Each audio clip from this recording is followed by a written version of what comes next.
અમરનાથના દર્શન માટે હવે રજીસ્ટ્રેશન શરૂ થઈ ચૂક્યું છે। આ મહત્વના સમાચાર યાત્રિકો માટે સામે આવી રહ્યા છે। અમરનાથના દર્શન માટે હવે રજીસ્ટ્રેશન શરૂ થઈ ચૂક્યું છે।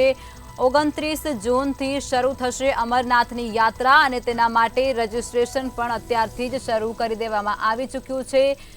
શ્રદ્ધાળુઓ માટે આ સારા સમાચાર કહી શકાય છે જે અત્યારે સામે આવી રહ્યા છે। અમરનાથ જવા માંગતા શ્રદ્ધાળુઓ માટે મહત્વના અને મોટા સમાચાર કહી શકાય છે જે સામે અત્યારે આવી રહ્યા છે। અમરનાથના દર્શન માટે હવે રજીસ્ટ્રેશન શરૂ કરી દેવામાં આવી ચૂક્યું છે અને 29 જૂનથી શરૂ થશે અમરનાથની યાત્રા, જેના માટે રજીસ્ટ્રેશન અત્યારથી જ શરૂ કરી દેવામાં આવી ચૂક્યું છે। તો જે લોકો અમરનાથની યાત્રાએ જવા માંગતા હોય છે તેના માટે આ મોટા સમાચાર અત્યારે સામે આવી રહ્યા છે। અમરનાથના દર્શન માટે રજીસ્ટ્રેશન શરૂ થઈ ચૂક્યું છે। 29 જૂનથી શરૂ થશે અમરનાથની યાત્રા।